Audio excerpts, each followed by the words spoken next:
Welcome to our channel. Today we how to authorize updating tax forms W-9 on Fidelity step by step clearly. To begin, open your preferred web browser. Type in the Fidelity website URL in the address bar and press enter. Once the page loads, locate the login button at the top right corner. Click on login to access your account. Enter your username and password in the appropriate fields. Click on the login button to proceed.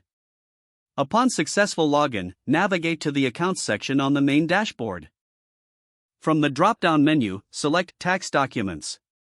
Look for the option that says Update W-9 form and click on it. You will be redirected to a new page with the W-9 form. Review the information already populated on the form. Make any necessary changes to your name, address, or taxpayer identification number. If all the information is correct, proceed to the next step. Read through the certification section carefully. Ensure you understand the certifications you're agreeing to. Once reviewed, find the checkbox to confirm your agreement. Check the box to indicate your acceptance of the terms.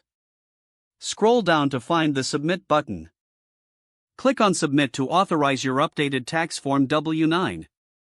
A confirmation message will appear, indicating your submission was successful.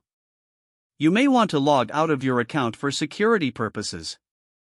Close the browser window to complete the process. If the page does not load, refresh the browser or try again in a private or incognito window. Make sure you are using the correct email address, then retype it carefully to avoid small typos. If your password is not accepted, use the reset option and create a new strong password you can remember. Check your spam folder for verification or security emails, then complete any requested confirmation steps. Enable two-factor authentication if available to improve account security and reduce unauthorized access risk. After signing in, review your profile details so your contact information and settings are accurate and current. If you see an error message, note it down and try again after restarting your device and internet connection. Don't forget to like this video and subscribe to our channel for more step-by-step tech guides.